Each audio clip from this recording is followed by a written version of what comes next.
Bharatiya Janata party senior నాయకులు గౌరవనీయులు ఉమ్మడి జిల్లా అధ్యక్షులుగా పనిచేసినటువంటి పెద్దలు మంగా రామచంద్రారెడ్డి గారు, కొప్పదండి విద్యాసాగర్ రావు గారు, వేదిక మీద ఉన్నటువంటి పార్లమెంట్ కో కన్వీనర్ మిత్రుడు చింతా సంతోష్ గారు, మరో కో కన్వీనర్ గౌరవనీయులు నలగామ శ్రీనివాస్ గారు, మిత్రుడు అంబడి బాలేజ్ గారు, ఉపేందర్ గారు, విభీషణ్ రెడ్డి గారు, సురేష్ గారు, శంకర్ ముదిరాజ్ గారు, ఎల్లు రామిరెడ్డి గారు, వేదిక మీద ఉన్నటువంటి కుడికేల రాములు గారు, కబ్బర ప్రసాద్ గారు, మా సహచర న్యాయవాద మిత్రుడు సోదరుడు కనకయ్య గారు, Sangareddy Siddipet assembly convener, Gajwel assembly convener Saibaba గారు, దుబాక్ అసెంబ్లీ కన్వీనర్ ఎస్ఎన్ చారి గారు, గజ్వేల్ అసెంబ్లీ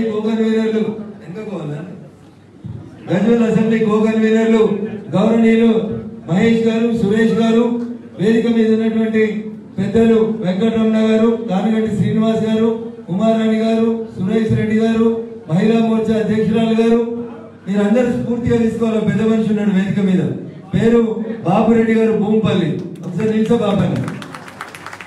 ఆయన ఎంత పెద్ద మనిషి నానే ఉండి కొంచెం చాలా కానీ ఈయన కైనటిక్ హోండా వేసుకొని ఊరు తిరిగి ఎన్నికలలో ప్రచారం చేస్తాడు. వయసు దాదాపు 70 సంవత్సరాల వయసు ఉంటుంది.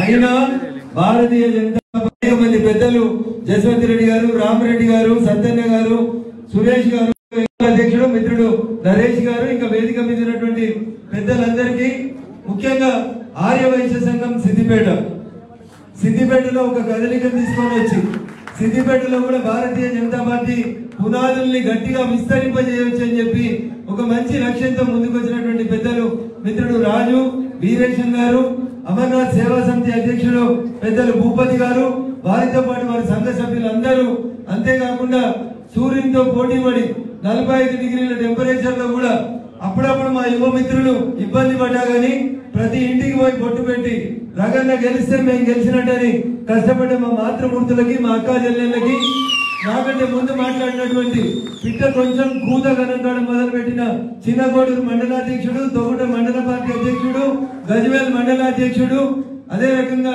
చాలా మంది మిత్రులు నాకంటే ముందు మాట్లాడినారు. వాళ్ళందరితో పాటు మా ప్రసాద్ అన్న చెప్పినట్టు నీదేం కులం అంటే మా జర్నలిస్టు కులం అని.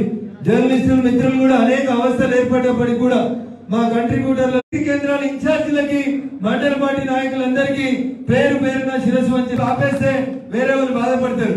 మేము టిఆర్ఎస్ లే ఉంటాం, మేము కాంగ్రెస్ లే ఉంటాం, కానీ విభీషణుడి పాత్ర పోషిస్తాం, శల్య సారథ్యం వహిస్తామని చెప్పి రగన్న నీకంటే గట్టిగా జై తెలంగాణ అన్నోడెవడు ఈ గడ్డ మీద లేడు. బరాబరి నీతో మేము నడుస్తామని నాతో పాటు కలిసి నడిచినటువంటి అనేక మంది టిఆర్ఎస్ లో ఉన్నటువంటి మిత్రులకి, కాంగ్రెస్ లో ఉన్నటువంటి మిత్రులకు కూడా ఈ సందర్భంగా నన్ను గెలిపించినందుకు, నాకు సహకరించినందుకు వారందరికీ కూడా శిరస్సు వంచి నమస్సుమాంజలి తెలియజేస్తా ఉన్నా.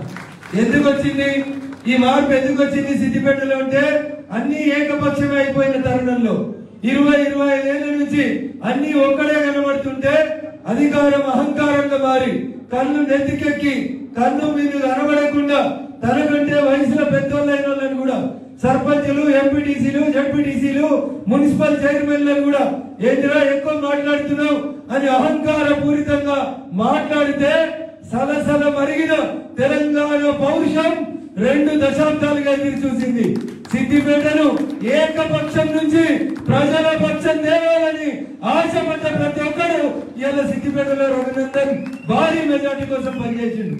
మా వకీళ్లు, డాక్టర్లు, జర్నలిస్టులు, సర్పంచులు ఆయన చేతిలో అవమానానికి గురిగానోడంటూ ఎవరిది? బీజేపీ. ఏ గడ్డది?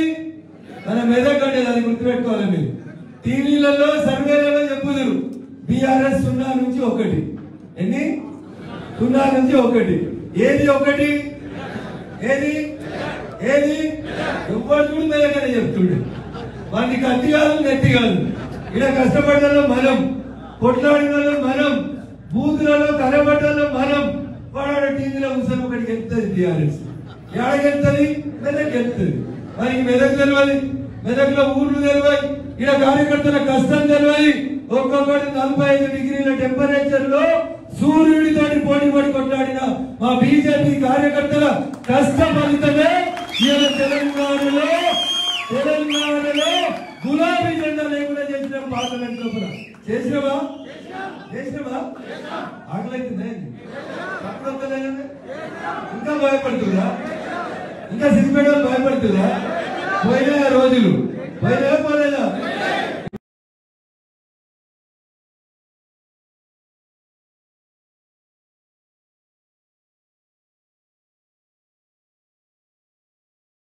దగ్గర తిరుగుతుండు మంచిగా పోయినాయా 100 కోట్ల స్కీమ్ ఎవరో ముస్లింలు అడుగుతా ఉన్నాడు వచ్చింది సోషల్ మీడియాలో ఎక్కడిరా 100 కోట్లు అడగాలా ఉందా రేపు చెప్పాలా ఉందా లెక్క చెప్పిందాం బరాబర్ చెప్పిస్తాం రఘునందన్ అంత తొందరగా ఎవరిని వదిలిపెట్టాడు లెక్క బరాబర్ చెప్పాల్సిందే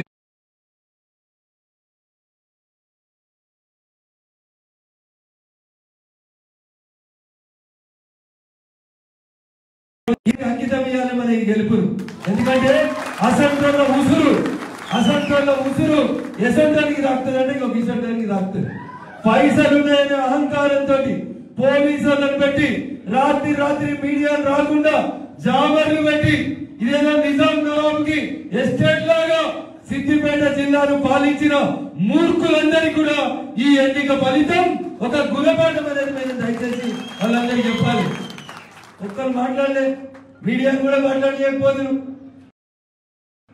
పునాదుల కాడికి వెళ్ళి పీకి పారేసారు బీజేపీ వాళ్ళు పీకిరా ఇంకా 5 ఏళ్ళు ఇంకా చాలా చూడాలా అంత ఏ డబ్బు అనేటువంటి అహంకారంతో వెంకటరామిరెడ్డిని అడ్డం పెట్టుకొని హరీష్ రావు విర్రవీగిండో వాళ్ళ ప్రతి పైసకి లెక్క బరాబరి సిద్దిపేట చౌరస్తాల అంబేద్కర్ చౌరస్తాల వాళ్ళతో లెక్క చెప్పిస్తాం అయిపోయినాయి ఎన్నికలు అయిపోయినాయి కదా రఘునందన్ ఇడిచిపెట్టు పోతే మన అయితే నువ్వు గెలిచినావు కదా ఏమనకని కొంతమంది మిత్రులతో రాయబారాలు పంపుతారు వదిలిపెడదామా ఊర్లలో సర్కార్ తుమ్మని ఉంటది దానికుందా పీకిరా కొంచెం వస్తుంటది అవునా లొట్ట పీ షర్ట్లు అని ఉంటాయి సగం పీకి వదిలేస్తే మళ్ళా సీజన్ అయిపోయాక మళ్ళీ మొత్తం వస్తుంది అట్లా ఇళ్ళని మధ్యలో ఇడిచిపెట్టిన వరకు ఈ సర్కార్ తుమ్మ లేక వాళ్ళందరూ గుచ్చుకుంటాయి కాబట్టి పీకినం యాదాకా పీకాలే పార్లమెంట్ లో జెండా లేకుండా పీకేసినాం లోకసభలో ఎవరు కనబడకుండా చేసినాం రేపు ఇంకేడ చేయాలి గ్రామ పంచాయతీలు మున్సిపాలిటీలు ఎంపీపీలు జడ్పీటీసీలు జిల్లా పరిషత్తులు చేయాలి నేను గెలుస్తా అంటావారా అంటాడు కను ఇందాక మా సంద్రాపూర్కి వెళ్ళి వచ్చిన చిన్నకోడలు ప్రెసిడెంట్ చెప్పిండు ఆయన గురించి మీకు చాలా మందికి తెలియదు 27 ఓట్లతో ఓడిపోయింది సంద్రాపూర్లో ఎన్ని ఓట్లతోటి 27 ఓట్లతోటి సర్పంచ్ ఓడిపోయిండు ఆ ఊర్లో చాలా మంది పెద్ద వాళ్ళు ఉంటారు ఆయనే చెప్పిండు జిల్లా పరిషత్ చైర్మన్లు ఉంటారు వాళ్ళు ఉంటారు వీళ్ళు ఉంటారు దయచేసి నేను ఒకటే మీకు అందరికి చేసేటువంటి విజ్ఞప్తి నేను పుట్టింది సిద్దిపేట జీజీ కాలంలో డిగ్రీ అయిపోయినాక చదువుకున్నది గిన్నే డిగ్రీ కాలేజ్ సిద్దిపేటలో చదువుకున్నా ఈ పౌరుషం ఈ పట్టుదల నాకు చదువు చెప్పిన మా సార్లు నేర్పించింది నేను మీ అందరితో చేసేటువంటి విజ్ఞప్తి ఒకటే గెలుస్తామా రాగన్న మీదకు అంటే గెలవడు నేనే గెలుస్తా అంటే బరాబర్ గెలుస్తాను నేను దుబ్బాక ఉప ఎన్నిక పోయినప్పుడు కూడా చాలా మంది అన్నాడు దుబ్బాక గెలుస్తామా రాగన్న అటు పక్కన కేటీఆర్ ఇటు పక్కన హరీష్ ఇటు పక్కన కేసీఆర్ ఉన్నాడు మధ్యలో దుబ్బాక ఏం వెళ్తారంటే మా మీడియా మిత్రులు అయితే నవ్వేరు ఈ రఘునందన్ అనేటువంటి పల్లెలు ఊకే పోటీ చేస్తాడు ఓడిపోతూనే ఉంటాడు అనుకున్నాడు గెలిచినవా గెలవలేదా నీ సంకల్పం గొప్పదైతే నువ్వు ఒక లక్ష్యాన్ని ఫిక్స్ చేసుకొని నేను ఈ లక్ష్యాన్ని చేరుతాననేటువంటి విశ్వాసం నీలో ఉంటే నువ్వు హరీష్ రావు మీదైనా గెలుస్తావు చంద్రశేఖర్ రావు మీదనైనా గెలుస్తావు ఎందుకంటే ఈ దేశంలో ఎన్టీ రామారావు ఓడిపోయాడు ఈ దేశంలో ఇందిరాగాంధీ ఓడిపోయింది ఈ దేశంలో ఇప్పుడు మనకు కనబడే నాయకులలో రాహుల్ గాంధీ ఓడిపోయాడు మన పార్టీ నాయకులలో గౌరవనీయులు వాజ్పేయి గారు కూడా ఓడిపోయాడు ఓటు మెరుగని ధీరుని నాయకత్వంలో మనం ఇలా పనిచేస్తున్నాం ఎవరు రాజకీయాలకు వచ్చిన నాటి నుంచి ఓడిపోయినా ఎమ్మెల్యే పోటీ చేస్తే ఎమ్మెల్యే గెలిచిండు ఎంపీ పోటీ చేస్తే ఎంపీ గెలిచిండు 1962 తర్వాత భారతదేశ చరిత్రలో ఒక పార్టీ 3సారి కంటిన్యూస్ గా గెలిచి ఒకే వ్యక్తి 3సారి ప్రధానమంత్రి ఏంటంటే అది కేవలం నరేంద్ర మోడీ గారు మాత్రమే సాధ్యమైంది వెంకటరామరెడ్డి లేక పైసలు లేవు నరేంద్ర మోడీ గారి దగ్గర 1,00,000 కోట్లు లేవు రైల్వే ప్లాట్ఫామ్ మీద ఛాయ్ అమ్ముకొని వచ్చిన నరేంద్ర మోడీ గారు ఈ దేశానికి ప్రధానమంత్రి అయితే మీరు మీ ఊరికి సర్పంచ్ కావాలన్నా వద్దా ఎంపీటీసీ కావాలన్నా వద్దా ఎంపీపీ కావాలన్నా వద్దా కావాలంటే ఏముండాలి సెల్ఫ్ కాన్ఫిడెన్స్ ఉండాలి కసి ఉండాలి ఏముండాలి రఘునందన్ అనేటువంటి దుబ్బాకలు కనబడకుండా చేస్తా అని పైసలు పెట్టి పోలీసు వాళ్ళని పెట్టి రాత్రిళ్ళు ఓటులకు నోట్లను వచ్చి తాత్కాలికంగా రఘునందన్ నోడలు కొట్టినమని రిలాక్స్ అయ్యారు కొంతమంది. అయినరా భూమి గుండ్రం ఉంటుందా? దుబ్బాకల్నే రఘునందన్ కు ప్రోటోకాల్ లేకుండా చేస్తామని అనుకున్నారు. సిద్దిపేటకి వచ్చిందా ప్రోటోకాల్? వచ్చిందా? పాపం సార్ అనుకున్నాడా? ఆయన కళ్ళ ముంగట ఇంకో పార్టీడు ముంగట ఒక పోలీస్ ఎస్కార్ట్ కారు వస్తుంటే ఇంకోటి వచ్చి ఆయన పక్కన కూర్చొని కొబ్బరికాయలు కొడతాడని సార్ అనుకున్నాడా? ఆ ఘనత ఎవరికి దక్కాలి? 100% వేదిక ముందున్నటువంటి Bharatiya Janata party booth committee అధ్యక్షులకే దక్కాలి. దక్కాలా? ఎందుకంటే కష్టపడ్డది మీరు. మీ నాన్నని బెదిరించారు, మీ అమ్మని బెదిరించారు, పింఛన్ ఆపేస్తామన్నారు, రైతు బంధు రాదు అన్నారు, ఇంకేమనంటే మీకు వచ్చే దళిత బంధుని కూడా ఆపేస్తామన్నారు. అయినా అరే పోలిరమై ఎంట్రికతో సమానమైన అవతల వారికి కొట్లాడినవా లేదా? గెలిచినవా లేదా? సో నాయకునికి ఉండాల్సిన లక్షణం ఏంటంటే మొదటి లక్షణం సెల్ఫ్ కాన్ఫిడెన్స్ ఉండాలి. ఏముండాలి? సెల్ఫ్ కాన్ఫిడెన్స్ ఉండాలి. నేనే గెలుస్తా అనుకోవాలి.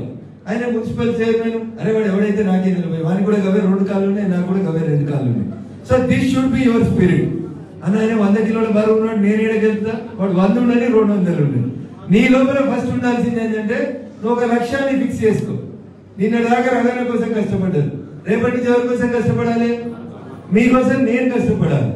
మీరు రేపు సర్పంచ్లుగా, వార్డు మెంబర్లుగా, ఎంపీటీసీలుగా, జడ్పీటీసీలుగా, ఆఖరికి సిద్దిపేట జిల్లా పరిషత్ మీద మన జెండా ఎగిరేదాకా ఎవరు కష్టపడాలి? మనమే కష్టపడాలి. స్టేజ్ మీద ఉన్న వాళ్ళందరూ కష్టపడాలి. సాగరనే చెప్పిండు, నేను 1980 నుంచి ఓటేస్తున్నా, నా ఓటు ఇవాళ అసెంబ్లీకో పార్లమెంట్ కో 44 ఏళ్ల తర్వాత చెల్లింది అన్నాడు. అంటే ఎంత ఓపుకుంది సాగర్కి? ఉందా లేదా? లీడర్ అనేటువంటి కూడా మీ కడప ముంగట బండి ఉంటుంది, ఏమంటది? తొక్కుడు బండి అని చెప్తారు.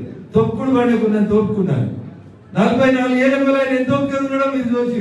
బురద దొక్కుతాడు ఒకడు, వాడు పెండ దొక్కుతాడు, వాడు బూట్లతో వస్తాడు, వాడు చెప్పులతో వస్తాడు, తొక్కుతూనే ఉంటాడు దాన్ని. అయినా అది అట్లే ఉంటుంది, అట్లే ప్రజలకి ఒక మెట్టుకు ఉపయోగపడుతుంటది. మనం కూడా గుర్తుంచుకోవాలి. ఏం లేనప్పుడే మా పెద్ద గుండెలు నక్సలైట్లు వచ్చి బాంబులు పెట్టి ఇల్లు వేలిస్తే కూడా బీజేపీ వాళ్ళని జెండా కింది దించమంటే దించలే. దించిరా? ఉన్నారా మా పెద్ద గుండెలో? ఎవరన్నా అక్కడ రవి అని ఒక ఎంపీటీసీ గెలుస్తాడు, మాకు బీజేపీకి ఆయువు పట్టు అని చెప్పుకుంటాం. ఏడున్నా రవి? లేడా? గట్టి ఉంటాడు, 100 కిలోలు ఉంటాడు రవి, అందుకని గెలిపించారు రవి. అట్లా మిరుదొడ్డిలో చాలా చోట్ల, మిరుదొడ్డిలో మా దుబ్బాక శాసనసభ నియోజకవర్గ పరిధిలో నక్సల్ మరి ఉద్యమాలు జరిగినప్పుడు అనేక మంది ఇండ్లు వేల్చారు, అనేక మంది బీజేపీ కార్యకర్తలను భయపట్టించారు. అయినా దాదాపు 3-4 దశాబ్దాలుగా ఎత్తిన జెండాను, వేసుకున్న కండువాను మార్చకుండా ఒకటే ఒక లక్ష్యంతో ముందుకు పోతే మనమందరం ఒక మాట చెప్తున్నాం. 1999 తర్వాత మెదక్ గెలిచినామని. అప్పటి మెదక్ వేరు, ఇప్పటి మెదక్ వేరు. టెక్నికల్ ఇందాక ఎవరో ఒకరు చెప్పారు. అప్పటి మెదక్ పార్లమెంట్ లో సిద్దిపేట లేదు, అప్పటి మెదక్ పార్లమెంట్ లో గజ్వేల్ లేదు, అప్పటి మెదక్ పార్లమెంట్ లో దుబ్బాక లేదు, అప్పటి మెదక్ పార్లమెంట్ లో రామాయంపేట లేదు, అప్పటి మెదక్ పార్లమెంట్ లో నర్సాపూర్ అసెంబ్లీ కాన్స్టిట్యున్సీ లేదు. ఈ 5 లేవు. అప్పుడు ఏముండే అంటే సంగారెడ్డి, నారాయణ్ ఖేడ్, జహీరాబాద్, ఆందోళ్, అటు పక్కపోతే కామారెడ్డి, ఎల్లారెడ్డి, బాన్స్వాడ్ ఉంటుండే. ఈ గడ్డ మీద భారతీయ జనతా పార్టీ ఒక ఎంపీని గెలిచింది అంటే ఈ దేశానికి స్వతంత్రం వచ్చినాక మొట్టమొదటిసారి ఈ గడ్డ మీద భారతీయ జనతా పార్టీ నుంచి ఒక ఎంపీ గెలిచి ప్రాతినిధ్యం వహిస్తా ఉన్నాడు. అదంతా మీ అందరి కష్టం, మీ అందరి కృషి తప్ప ఇంకొకటి కాదు. డబ్బులు లేవు, ఎట్లా గెలుస్తాం? మొన్నటి అసెంబ్లీ ఓడిపోయినాం, ఇప్పుడు ఎట్లా గెలుస్తామని చాలా మంది అనుకున్నారు. కానీ పైసలతో గెలిచినామా మనం? దేంతో గెలిచినాం? 1 అభిమానం, 2 ప్రేమ, 3 పట్టుదల, 4 గెలవాలనేటువంటి కసి. జో జీతా ఓయి సికందర్. హరీష్ రావు గారు ఊర్లలో పోయి రఘునందన్ ఏమన్నా చేసి గెలుమన్నాడని చెప్తుండే. టీవీలు పెట్టి అసలు నా గురించి నాకంటే ఎక్కువ ప్రచారం చేసిండు మీ సిద్దిపేట ఎమ్మెల్యే. ప్రతి ఊరికో ఎల్ఈడి స్క్రీన్లు పెట్టిండు. అన్న పోటీ చేసినాడు, ఎవడన్నా ఓడిపోవాలని పోటీ చేస్తాడా? నేను హుజురాబాద్ ఎన్నికలలో ప్రచారం చేస్తుంటే దాన్ని వాళ్ళకి అవసరం ఉన్న కాడ కట్ చేసి ఎంత మాట్లాడిందో వాళ్ళకి అనుకూలంగా ఏదైతే అనుకుంటుందో అది చూపెట్టి రఘునందన్ ఇట్లా చెప్పిండని ఊరూరుగా స్క్రీన్ లేచి టిఆర్ఎస్ ప్రచారం చేసుకోలేవాళ్ళు, నన్నే ప్రచారం చేసి అందుకని ఒకసారి ఆయన గట్టిగా సపోర్ట్ కొట్టు. రఘునందన్ ఎవడనేది వాళ్ళ మీటింగ్లలో కూడా ఆయన చూపించుకున్నాడు పాపం. సో బీజేపీ మీటింగ్ లకు వచ్చే వాళ్ళకి మనం చెప్పుకున్నాం, టిఆర్ఎస్ మీటింగ్ లకు వచ్చే వాళ్ళకి ఇక ఈయననే రఘునందన్, ఈయన కోటేమని పరోక్షంగా ఆయననే చెప్పిండు. ఎందుకంటే ఆ స్పీచ్ లో నేను ఏం చెప్పినా అంటే, నువ్వు ఎన్నికలలో పోటీ చేస్తున్నప్పుడు ఏం చేసి గెలిచినావని అడుగుతారా? గెలిచినవా ఓడిపోయినవా అని అడుగుతారు. చాలా మంది చెప్తారన్నా నేను ఒక్కోటితోటి ఓడిపోయినా. ఒక్కోటితోటి ఓడిపోతే 3 ఏళ్ళు ఆయన ఎమ్మెల్యే, 2 ఏళ్ళు ఈయన ఎమ్మెల్యే ఉంటాడా? ఉన్నాడు కదా. ఓడిపోయినాం, గెలిచినాం. యుద్ధం చేసినప్పుడు గెలవాలనే చెప్పినా. ఇప్పుడు మీతోటి కూడా అదే చెప్తున్నా, కార్యకర్తలతోటి రికార్డు చేసుకో. మళ్ళీ ఎలక్షన్ లో కూడా నా కోసం నువ్వే ప్రచారం చేయి, నాకేం ఇబ్బంది లేదు. అన్ని తొండి పంచాయతీలు, తోక పంచాయతీలు చేసి అహంకారం ఎంత ఉందంటే, వాళ్ళ లెక్కలు ఎట్లున్నాయంటే, ఎలక్షన్ అయిపోయిన రోజు లెక్క చెప్తా. సిద్దిపేట 40,000, గజ్వేల్ 40,000, దుబ్బాక 20,000. ఎన్ని లక్ష మెజార్టీతో గెలిచిపోయినాయి. అక్కడ రఘునందన్ కేవలరాని, కాంగ్రెస్ కేవలరాని. సిద్దిపేటలో నాకు 40,000 వస్తాయి, గజ్వేల్ మా మామకు 40,000 వస్తాయి, దుబ్బాకలు 20,000 వస్తాయి. నేను గెలిచిపోతామని అనుకున్నారు. ఎవరు గెలిచిరు? మనం గెలిచినాం. ఎందుకంటే మితిమీరిన అహంకారం. చాలా మందిని సర్ప్రైజ్ చేయాలనుకున్నారు. జర్నలిస్టుల మీద కూడా దాడులు, ఒత్తిడులు, మాడినకపోతే ఉద్యోగాలు తీసేసుడు, కేసులు పెట్టించుడు, కమిషనర్ మున్సిపాలిటీని పంపించుడు, నచ్చితే జీవో 58 రెగ్యులరైజ్ అవుతుంది, నచ్చితే జీవో 59 రెగ్యులరైజ్ అవుతుంది, నచ్చకపోతే పోలీసు వాళ్ళు వస్తారు.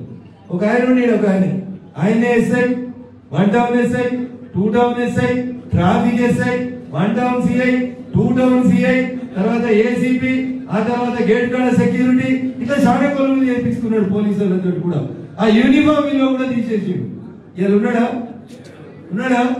అందుకని ఎవరికి భయపడదు. భూమి గుండ్రంగా ఉంటుంది, భూమి గుండ్రంగా తిరుగుతుంది, కాలక్రమణ లోపల ఖచ్చితంగా నేర్పుతుంది. అందుకని ఇలా మీరు అర్థం చేసుకోవాల్సింది ఏంటంటే, నేను సర్పంచ్ గెలవాలి అని కాన్ఫిడెన్స్ ఉన్న వాళ్ళు ఎవరంటే చేతులు ఎత్తు. మీరు రేపటి నుంచే మీరు రగన్న కోసం 2 నెలలు కష్టపడ్డారు. మీరు రేపటి నుంచే 200 ఇళ్ళు ఉంటాయి మీ ఊర్లో మాక్సిమం. అంటే ఎన్ని ఇళ్ళు ఉంటాయి? 200 ఇళ్ళు లెక్కేసుకున్నారు అనుకోరి. 200 ఇంటూ 4 ఓట్లు ఎన్ని అవుతాయి? 800. అంటే దాదాపు 3,000 ఓట్లున్న పంచాయతీలు కూడా మనం గెలవాలంటే మన టార్గెట్ ఎంత? 200 ఇళ్ళు. రేపటి నుంచి ఓటు అడగకూడదు దయచేసి. అకల్ మనకు ఇషారా బస్. ఏం చేయాలి? రేపటి నుంచి పోయి అక్క ఓటేసినావు, మా రగన్నను గెలిపించినావు, ధన్యవాదాలు అని చెప్పి ముందుగా 2 రోజుల తర్వాత పోయి అక్క స్వీట్ డబ్బా తీసుకో, మా రగన్న కొట్టేసినావు అని మళ్ళా 4 రోజుల తర్వాత ఇంకో కూర్చొని పెట్టు. ఈ 200 ఇళ్ళకి వారంలో 3 సార్లు తిరిగి ఇప్పటి నుంచి. సో నువ్వు వాళ్ళతో ఏంటంటే, అరే ఓటైతే గెలిస్తే వాడు కనబడాడు, ఈ పొరగాళ్ళు చూడు పాపం ఎంత మంచివాళ్ళు, వాడు 500 ఇచ్చినాడు ఓటైతే మళ్ళీ సర్పంచ్ అయినకపోతే బయటికి రావన్నాడు. ఈ పోరలు అట్లా కాదు, గెలిచినా గెలవకున్నా మాతోనే ఉన్నారు అనేటువంటి ప్రేమతోటి మీరు రేపటి నుంచి ఎంపీటీసీ కావాలనుకున్నా, సర్పంచ్ కావాలనుకున్నా మన లక్ష్యం ఎంత? ఎన్ని ఇళ్ళు? 200 ఇళ్ళు. ఎన్ని ఇళ్ళు ఇప్పుడు ఉన్నాయని? ఇంకా 200 రోజులకు కూడా ఎలక్షన్ పెడతాడో లేడో నాకేం తెలియదు. ఈయన వాయిదాలు వేసుకుంటూ పోతున్నాడు పాపం. ఏం చేయాలో అర్థమైతే లేదు. లోకల్ బాడీస్ ఎలక్షన్లు పెట్టే ధైర్యం ఈ ప్రభుత్వానికి అయితే కనబడతలేదు. ఎట్లా సమర్థించుకుంటాడంటే 14 గెలుస్తామన్నాడు ఎంపీ. ఎన్ని గెలుస్తామన్నాడు? 14 గెలుస్తామన్నాడు. బీజేపీ వాళ్ళు 7 అన్నాడు. 10 రోజులైనాక బీజేపీ వాళ్ళు బీఆర్ఎస్ వాళ్ళు కలిసి అన్నాడు. వాళ్ళు 8 పంచుకున్నారు, వీళ్ళు 8 పంచుకున్నారు అన్నాడు. అంత అయిపోయి డబ్బాలు ఇప్పినాక ఏం కనబడ్డదంటే, ఆయన సిట్టింగ్ సీట్ మల్కాజ్గిరి ఓడిపోయిందా? ఆయన సొంతూరు మహబూబ్ నగర్ ఎంపీ ఓడిపోయిందా? ఆయన ఇన్ఛార్జ్ తీసుకున్నాడు చేవెళ్ళ పార్లమెంట్, అది ఓడిపోయిందా? అప్పుడు ఈ 3 జాగాలలో కొట్టింది ఎవరు? ఏం జెండా కొట్టింది? అంటే పాత ముఖ్యమంత్రిని పొందబెట్టినాం, కొత్త ముఖ్యమంత్రిని కూడా పెట్టినావా? అప్పుడే మరి ఇంకా భయపడేది. మీ ఊర్లో మీరు సర్పంచ్ గెలుస్తారా గెలవరా? ఆ కాన్ఫిడెన్స్ మనకు ఉండాలా వద్దా? సో గెలిచినాం కాబట్టి 2 కొమ్ములు వచ్చినాయి, ఏం రాలేదు. రఘునందన్ దుబ్బాక గెలిచినప్పుడు గట్లే ఉన్నాడు, ఇప్పుడు మెదక్ గెలిస్తే కూడా గిట్లే ఉంటాడు. రేపు మా వాళ్ళందరూ కోరుకున్నట్టు ఇంకొక పెట్టె ఎక్కితే కూడా రఘునందన్ గిట్లే ఉంటాడు. రఘునందన్ కార్యకర్తగానే పుట్టిండు, కార్యకర్తగానే ఎదిగిండు, కార్యకర్తల కష్టం తెలిసినాడు. కాబట్టి మా ప్రతి బూత్ అధ్యక్షుడికి నేను చేసేటువంటి అప్పీల్ ఒకటే, మీరు దావత్కి పిలిస్తే రాలేదని బాధపడకూడదు. మీ కష్టం ఉన్న రోజు పిలిస్తే గంట సేపట్లో మీ ఇంటి ముందు నిలబెట్టాలని చెప్పి ఈ పైసతో మనం గెలవలేం. ఎలక్షన్స్ గుర్తుపెట్టుకోండి. పైసతో మనం ఎలక్షన్స్ గెలవం. పైసతో నరేంద్ర మోడీ గారు ఈ దేశానికి ప్రధానమంత్రి కాలేదు. అయినా రైల్వే స్టేషన్ లో ప్లాట్ఫామ్ మీద ఛాయం మీద నరేంద్ర మోడీ గారి దేశానికి ప్రధానమంత్రి అయింది. మీరెందుకు కావద్దు? కావాలా వద్దా? అయితమా కలేమా? అయితే మన విశ్వాసం ఉండాలి. డబ్బే గెలిపిస్తుందంటే ఓ టాటాను, ఓ బిర్లాను, ఓ అంబాను, ఓ ఆదాను కూర్చోవాలి ఆ కుర్చీలో. కానీ ఎవరు కూర్చున్నారు? ఎవరు కూర్చున్నారు? ఎన్ని కుట్రలు చేసినా, ఎన్ని కుతంత్రాలు చేసినా, ఎన్ని పార్టీలు ఏకమైనా, రాజ్యాంగం మారుస్తామన్నా, ఎన్ని తప్పుడు ప్రచారాలు చేసినా, కాశ్మీర్ నుంచి కన్యాకుమారి దాకా ఆఖరికి కేరళలో కూడా ఒక ఎంపీని గెలిచింది భారతీయ జనతా పార్టీ అనేది మనం అర్థం చేసుకోవాలి. మన కష్టాల కంటే కేరళలో కష్టాలు ఎట్లుంటాయో మీరు చూసి, రోడ్ల మీద చంపేస్తారు, దుర్మార్గం చేస్తుంటారు. పశ్చిమ బెంగాల్ పరిస్థితి చూసిరు. అయినా భారతీయ జనతా పార్టీ విద్యాసాగర్ గారు చెప్పినట్టు 4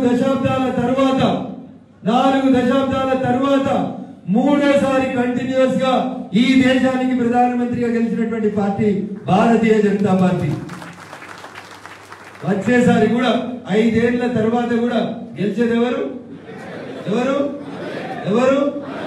400 చేరకపోవచ్చు మనం, అని వచ్చేసారి చేద్దామా లేదా? ఆ పట్టుదల ఉండాలి మనలో. ఇది కేవలం భారతీయ జనతా పార్టీ ద్వారా మాత్రమే సాధ్యమవుతుంది. గెలిచినాం. మన గెలుపు చాలా మందికి సమాధానం చెప్పింది. ఎందుకంటే ఎక్కువ సిద్దిపేటలో మనం ఏం మాట్లాడినా వాళ్ళని పెద్దోళ్ళని చేసినట్టు అయితే వాళ్ళు చాలా పెద్దోళ్ళు అనుకుంటున్నారు. మనకు వచ్చిన ఓట్లు కోమటలో కూడా రాజకీయం ఎందుకు అన్నాడా? ఎప్పుడో ఎందుకంటే అపర్ణ అని ఒక సోదరిని చైర్మన్ చేసి మున్సిపల్ చైర్మన్. ఆ తర్వాత ఎందుకు మీరు దుకాణాలు పెట్టుకొని కాంట కొట్టుకొని మీకెందుకు రాజకీయం అన్నాడు. మా వీరేశం సెట్ కోపం వచ్చింది. ఏమో మేము పైసలు ఇస్తేనే ఇది ఇద్దరు ఇల్లు ఇట్లా అంటున్నాయని ఒకసారి బయటికి వెళ్ళిరా. ఆయనకు అమిత్ షా ఊనిడు వీరేశంకి. ఆయనకు అమిత్ షా వినమంటాడు కళలో. అంతేగాని అమిత్ షా లేకనే పనిచేసుకుని మొదలు పెట్టి ఆయన ఆవేశం చూస్తేనే భయం అవుతుంది. నేను పెద్ద మనిషి కింద పడతాడేమో ఈ బీపీలో అనుకుంది. అంటే మనిషిని ఎక్కువ హ్యూమిలేట్ చేస్తే, ఎక్కువ టెన్షన్ గురి చేస్తే, ఆయన ఇంటికి పొద్దుగా లేకపోయి ఆయన ఇంటికి 20 మంది కూర్చొని మాట్లాడుతున్నామో ఎవడు వీడియో తీస్తాడు బీఆర్ఎస్. మన ఇంట్లో మన కాంపౌండ్ లో మనం మీటింగ్ పెడితే కూడా వాడు వచ్చి మన ఇంట్లో కూర్చొని వీడియో తీస్తాడు. పొద్దుగా ఏమైనా ఒకడొస్తాడు, పొద్దుగా ఒకటి వచ్చి బెదిరిస్తాడు. నీకెందుకు సేటు వ్యాపారం చేసుకోవాలి. ఈ రోజులు పోవాలన్నా వద్దా? ఏం కోరుకుంది సిద్దిపేట? ఈ ఏకచక్రాధిపత్యం, ఈ చండాలమైనటువంటి పని ఉండొద్దు అని కోరుకుంది. అందుకనే ప్రజలు మౌనంగా ఓటేసారు. స్వేచ్ఛ కోసం ఓటేసారు, స్వతంత్రం కోసం ఓటేసారు. ఎందుకంటే రావణాసురుడో నరకాసురుడో చచ్చిపోతే దీపావళి పండుగ చేసుకున్నట్టు మెదక్ పార్లమెంట్ లో రఘునందన్ రావు గెలిస్తే ఇలా సిద్దిపేటలో నేను వస్తుంటే రోడ్డు పడి మా దుకాణాల యజమానులు చెప్పినటువంటి సైరలు, సంజ్ఞలు, సిగ్నల్స్ అంత గొప్పగా కనబడ్డాయి. వాళ్ళ లోపల ఒక రకమైనటువంటి ఆనందం కనబడ్డదంటే వాళ్ళు స్వేచ్ఛా వాయువులు పీల్చుకున్నట్టు వాళ్ళు నా మీద విశ్వాసం ఇచ్చారు. మీ విశ్వాసాన్ని నిండు నూరేళ్లు నిలుపుకుంటా ఎక్కడ కూడా దగ్గర అవసరమైతే నా ప్రాణం పోయేదాకా, నా శరీరంలో చివరి రక్తం చుక్క కింద పడేంత దాకా హరీష్ రావు అనేటువంటి గడ్డ మీద ముట్టలేదు. 610 జీవో అమలు చేస్తే ఈ జిల్లాలో పోటీ చేసేందుకు అర్హత లేనివాడు ఎవడు అంటే హరీష్ రావు తప్ప ఇంకొకటి కాదు. అందుకనే తెలివిగా మా జర్నలిస్ట్ మిత్రులు అంటుండొచ్చు, ఒక మండలం తెచ్చుకుంటూ కదా బెజెక్కి మండలం అని. తోటపల్లి ఉందని బెజెక్కి తెచ్చి సిద్దిపేట జిల్లాలో కలుపుకున్నాడు. ఎందుకంటే ఆయనకు తెలుసు ఎప్పుడో ఒకసారి వీడికి వెళ్తాడు రఘునందన్ అనేటోడు. అరే 610 జీవో అమలు చేయండి, అల్లుడు హరీష్ని కరీంనగర్ పంపుండ్రని ఏదో దగ్గర లొల్లి పెడతాడనే బాధకి ఒక్క బెజ్జంకి తెచ్చి సిద్దిపేట జిల్లాలో కలుపుకున్నాడు మీ ఎమ్మెల్యే. ఆయనకి ఏం ప్రేమ లేదు. నిజంగా నీకు ప్రేమలు కొట్టాడు కదా. సొంతూరు తోటపల్లి బొమ్మనూరు. తోటపల్లిలో దాదాపు 1 ఏడాది నుంచి రైతులు మా భూమి మాకు ఇమ్మని కొట్లాడుతున్నారు. ఆ ఊరి సర్పంచ్ నాయకత్వంలో మీరు ప్రాజెక్టు కడతలేరు కదా, మా భూములు మాకు ఇవ్వని చెప్తున్నారు. ఇవాళ ఏ పర్పస్ కోసం అయితే భూమి సేకరించారో ఆ పర్పస్ కి ఆ భూమిని వాడనప్పుడు తిరిగి దాన్ని ఆ పేద రైతులకు ఇవ్వాల్సిన బాధ్యత ఆ ప్రభుత్వం మీద ఉంటుంది. ఇచ్చిరా 2 కులాల చుట్టాలకు ఇచ్చుకున్నాడు. ఎవరికి వాళ్ళు ఇద్దరు ముగ్గురు చుట్టాల భూమి పోతే వాళ్ళ భూమి మాత్రం వాళ్ళకి వాపసు వచ్చింది. కానీ పేద రైతుల భూములు వాపసు రాలేదు. వచ్చినాయా? వెంకట్రామరెడ్డి మాట్లాడితే పెద్దోడు అవుతాడు, కానీ మాట్లాడకపోతే మా సిద్దిపేట కోసం తీరదు.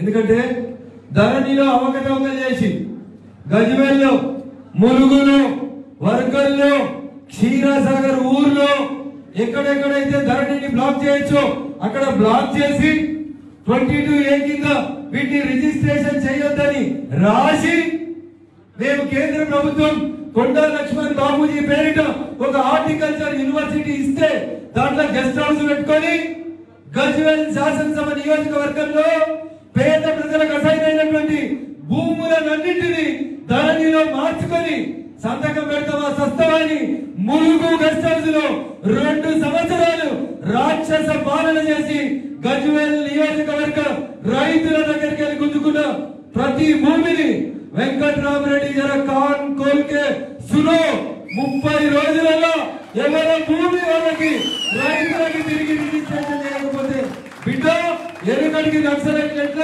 జెండాలు వాటిలో నాకు తెలియదు, కానీ మా బీజేపీ వాళ్ళతోటి ఆ భూములు ఎవరైనా వాళ్ళకి ఇప్పించేదాకా అవసరమైతే ఏం దాకనైనా కొట్లాడక తప్ప ఏడ కూడా ఎరుకడికి వేయని చెప్తా ఉన్నా. వినబడేది అనుకుంటే వెంకట్రామరెడ్డి, వినబడకపోతే మళ్ళా చెప్తా ఉన్నా. జర కాన్ కోల్ కేసులో కలెక్టర్ ఎలియాస్, కాంట్రాక్టర్ ఎలియాస్, ప్రజల కష్టాన్ని దోచిన వెంకట్రామరెడ్డి మళ్ళొకసారి చెప్తున్నా.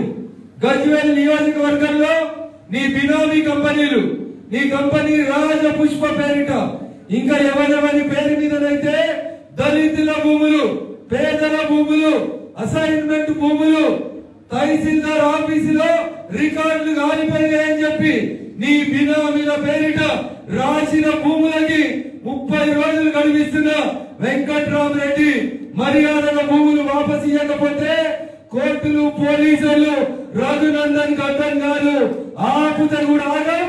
క్షీరసాగర్ కెళ్ళి ఊరు పేరు చెప్తున్నా. క్షీరసాగర్ లో ఎరడు మీద ఫెన్సింగ్ వేస్తున్నావు కదా, పోలీసు వాళ్ళని పెట్టి రఘునందన్ వస్తాడు. క్షీరసాగర్ భూముల్ని ఆ ఊరు దళితులకి పంచుతాడు. ఎవరొస్తాడో బరాబర్ చూస్తాం.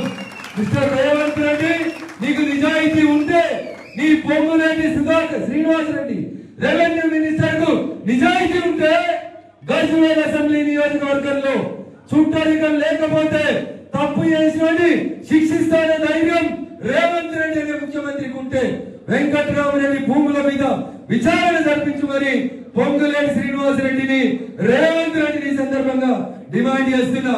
నాకు తెలుసు మీకు ఎట్లా చేత కాదు, ఇది చేత కాదని నాకు తెలుసు. ఎందుకు చెప్తున్నా ఈ మాట చెప్తా. మేము చాలా గొప్పగా పాలిస్తున్నామని చెప్తాడు. ఆయన గట్లే చెప్పిండు, ఈయన గట్లే చెప్పిండు. నిన్న రాత్రికి ఈయన ఉంటే సుల్తానాబాద్. ఎవరు? సుల్తానాబాద్ లో ఒక ముక్కు పచ్చలారని 6 సంవత్సరాల బిడ్డని, ఆడబిడ్డని తీసుకుపోయి ఒక దుర్మార్గుడు రేప్ చేసి మర్డర్ చేసిండు. This is the law and order situation in Telangana. పొంగరాలు కొట్టుడు, కేసీఆర్ మీద వార్తలు రాపించుడు, ఏమైనాయి ల్యాండ్ క్రూజర్ కార్లు ఏమైనాయి మొత్తం మంత్రులకి తిరుగుతూ. విజయవాడలో దాచిపెట్టిన ల్యాండ్ క్రూజర్లు హైదరాబాద్ తెచ్చినాడు. ప్రెస్ మీట్ పెట్టిండా? ఒక మంత్రి అంటే పెట్టిండా? ఇప్పుడు మంత్రులకి తిరుగుతున్నారు ల్యాండ్ క్రూజర్. మొత్తం ల్యాండ్ క్రూజర్లు విజయవాడకి వెళ్ళి తెచ్చుకున్నారు. ఒక్కొక్క మంత్రి ఒక్కొక్క ల్యాండ్ క్రూజర్ లో ఫుల్ ఎంజాయ్ చేస్తున్నారు. ఏవి పోలీసులు, ఏవి మీ షీ టీంలు?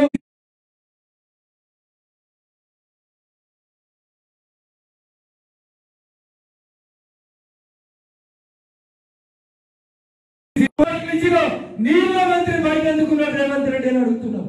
ఎందుకు తీసుకొచ్చారుగా? కాంప్రమైజ్ అవుతున్నావా? భయపడుతున్నావా? సాధన అయితలేదా? ఏమో చెప్తుంది కదా, తెలుగు ట్యాపింగ్ అయింది. నేను చెప్పినా రాజపుష్పలో డబ్బులు తీసుకుపోయి 2023 నవంబర్ ఎలక్షన్ లో టిఆర్ఎస్ పార్టీకి అనుకూలంగా ప్రచారం చేసినామని రాజా కిషన్ రావు అనే డీసీపీ చెప్పిండు. ఎందుకు వెంకట్రామరెడ్డిని అరెస్ట్ చేస్తలేవు? రాజపుష్ప కంపెనీ అని చెప్పారు, విల్లా నెంబర్ చెప్పిండు. నేను మీకు అర్థమవుతుందా లేదో అని తెలంగాణ డీజీపీ గారికి రాజా కిషన్ రావు స్టేట్మెంట్ ని అండర్లైన్ చేసి తీసుకుపోయి ఇచ్చిన.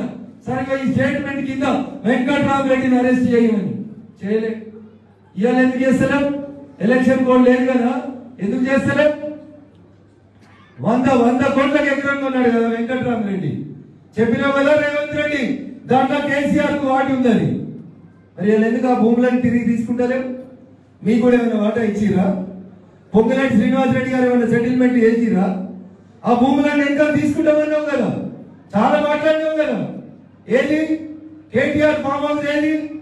ఎందుకు వద్దలేదు? పోయిన కదా డ్రోన్ కెమెరాలు ఎగిరేసినావు కదా రేవంత్ రెడ్డి. ఎందుకు ఎంత తీసుకుంటున్నావు గల్మాడ ఫామ్ హౌస్? ఎవరు లేడు అడిగేటోడిని సిద్దిపేటకి వెళ్ళి పంపించారు. బరాబర్ అడుగుతాం, కేసీఆర్ అడిగినాం, హరీష్ రావు అడిగినాం. రేపు రేవంత్ రెడ్డిని కూడా ఇట్లా తప్పులు చేసుకుంటా ముందుకు పోతే బరాబరి కార్నర్ చేస్తాం.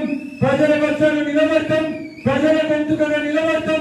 పేదోని కష్టం వస్తే కాషాయం జెండా అండాలు ఉంటుందని చెప్పి బరాబర్ చెప్తామని చెప్పి ఈ సందర్భంగా తెలియజేస్తూ, 3 అవుతుంది, ఆకలి అవుతుంది, అన్నం తినాలనే కోరిక అందరిలో ఉంది. అయినా మేము గెలిపించుకున్న మా నాయకుడు రగన్న మాట్లాడే 2 మాటలు ఇంత మరి ఇంత ఓపికగా మూసుకున్నటువంటి మా భారతీయ జనతా పార్టీ నాయకులకి, కార్యకర్తలకి, బూత్ కమిటీ అధ్యక్షులకి, ప్రతి ఒక్కరికి ఈ సమావేశ మందిరంలో దాదాపు 2 గంటల నుంచి పనిచేస్తూ ఓపిక కూర్చున్నటువంటి మీకు అందరికీ, నా గెలుపులో పనిచేసిన మీకు అందరికీ జీవితకాలం రుణపడి ఉంటానని చెప్పి ఈ సందర్భంగా తెలియజేస్తూ, అన్న ఇంకొక 2 గంటలు ఉంటా ఓపికగా తోపులాంటి దయచేసి ఒకసారి అందరం గట్టిగా చెప్పాలి. నరేంద్ర మోడీ గారి నాయకత్వం, నరేంద్ర మోడీ గారి నాయకత్వం. అయిపోయింది, రగన్న గెలిచిందని రిలాక్స్ కావాలి. రేపు గెలవాల్సింది ఏంటి? ఏం గెలవాలి? సర్పంచులు గెలవాలి, వార్డు మెంబర్లు గెలవాలి, ఎంపీటీసీలు గెలవాలి,